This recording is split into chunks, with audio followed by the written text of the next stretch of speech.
आज त्रिशा के परिवार की ओर से सीनियर एडवोकेट सिद्धार्थ लूथरा जी और हमने पक्ष रखे। शासन की ओर से बहुत विस्तार से एडवोकेट जनरल साहब ने, प्रशांत सिंह जी ने बहुत विस्तार से केस डायरी में क्या क्या ऐसा मटेरियल है जो गिरीवाला के अगेंस्ट जाता है, और सीबीआई और शासन की तरफ से सॉलिसिटर जनरल तुषार मेहता जी ने भी सारे पक्ष रखे हैं और सारे वो तथ्य माननीय न्यायालय के उन्होंने जानकारी में लाए हैं कि क्यों गिरीवाला को एंटीसिपेटरी बेल नहीं दी जानी चाहिए थी और क्यों उनकी कस्टडी में इंटरोगेशन की आवश्यकता है। ये सारे तथ्य उन्होंने सामने रखे क्योंकि त्रिशा के परिवार से हम अपीयर हो रहे थे, हमें केस डायरी उपलब्ध नहीं होती है, तो हमने तो वो आधारों को चैलेंज किया था जिन आधारों पर गिरीवाला को बेल दी गई थी। और हम पहले से भी कहते आ रहे हैं कि अगर बेल इन मामलों में, ऐसे गंभीर मामलों में सिर्फ इस आधार पर दी जानी हो कि सास की आयु 60-63 वर्ष हो, उसके ऊपर पहला क्रिमिनल रिकॉर्ड नहीं हो और वो उसी स्थान की स्थायी निवासी हो, अगर इन्हीं तीनों ग्राउंड पे दी जानी चाहिए तो फिर तो हर मामले में बेल हो जाएगी। ये हम शुरू से कहते आ रहे थे, लेकिन शासन की ओर से महाधिवक्ता महोदय ने और सॉलिसिटर जनरल तुषार मेहता जी ने बहुत विस्तार से यह पक्ष रखा है कि क्या क्या इसमें बेल में दिए जाने में खामियां थी और क्यों गिरीवाला की कस्टोडियल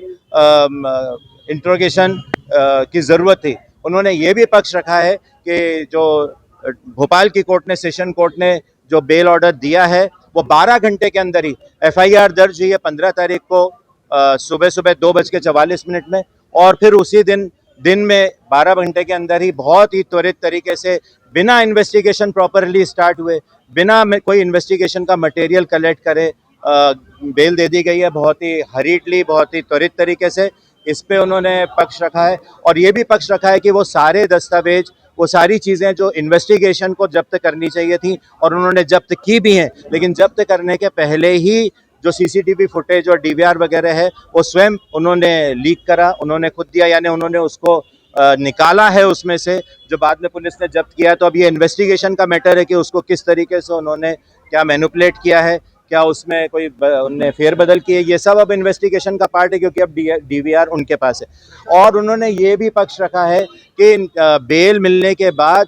गिरीवाला लगातार बेल की कंडीशन को अवॉइड कर रही थी। 3-3, 4-4 बार पुलिस ने इंट्रोगेशन के लिए उनको बुलाया लेकिन वो नहीं आई थी, और आखिरी बार भी उन्होंने लिखा, मेल करके बोल दिया था कि वह सुबह नहीं आ पाएंगी, शाम को आएंगी। इस तरीके से उन्होंने इन्वेस्टिगेशन को टरकाया है और जो इन्वेस्टिगेशन के लिए नोटिस का पालन नहीं किया है, और साथ ही साथ उन्होंने इन्वेस्टिगेशन में भाग लेने के बजाय प्रेस कॉन्फ्रेंस करके और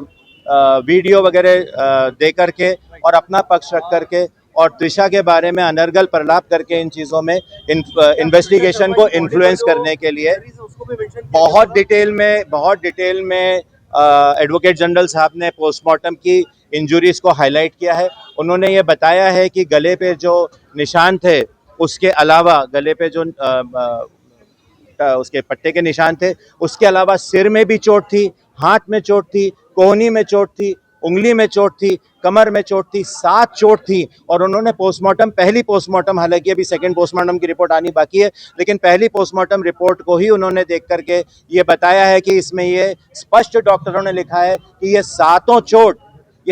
चोट त्रिशा के मरने के पूर्व की थी, ये मरने के बाद की नहीं थी, ये मरने के पूर्व की थी। और पोस्टमार्टम में यह भी स्पष्ट रूप से लिखा गया है कि ये चोटें त्रिशा के शव को, अगर वो लटका हुआ था तो उसको नीचे उतारे जाने से या उसको नीचे लाए जाने के दौरान नहीं आ सकती हैं, ऐसा पोस्टमार्टम रिपोर्ट में लिखा हुआ है। ये चीज़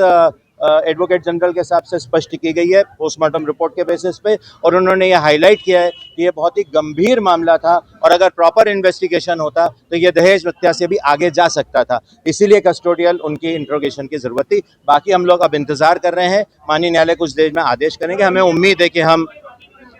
उनके वकील ने वही सब बातें कही हैं जो अभी तक कहते आए हैं। उनका कहना है हमने दहेज की कोई मांग नहीं करी थी, उनका कहना है हम उसको पैसे देते थे, उनका कहना है कि गिरीवाला हर चीज़ में कोऑपरेट कर रही हैं, उनका कहना है कि उनको कोई नोटिस नहीं मिले हैं जो कि रिकॉर्ड के खिलाफ है, रिकॉर्ड में सारे नोटिस वहाँ पे हैं। तो जो वह आज तक मीडिया में कहते आए हैं वही सारा कुछ उन्होंने न्यायालय के सामने भी पक्ष रखा है, कोई नई बात उनकी तरफ से नहीं आई है। उन्होंने कुछ ऐसे दस्तावेज दिए हैं कि उनके तरफ से भी त्रिशा को पैसा दिया गया था, जो हम पहले से कहते आ रहे हैं कि ये इन्वेस्टिगेशन एजेंसी को जब्त करने थे और उस पे ये जांच होनी चाहिए कि ये किस तरह के पैसे थे, क्यों गए थे, और क्यों वापस आए हैं। और आश्चर्यजनक रूप में से उसमें से कुछ जो ट्रांजैक्शन वो दिखाते हैं वो इनकी शादी के समय के पूर्व अगस्त सितंबर अक्टूबर के भी हैं, तो पिछले साल के। तो ये सब मैटर ऑफ इन्वेस्टिगेशन है कि उस समय वो पैसे किस प्रकार किस अकाउंट में ट्रांसफर किए गए थे। तो ये इन मुद्दों पर चर्चा हुई है और अब हम न्यायालय के आदेश का इंतजार कर रहे हैं। धन्यवाद।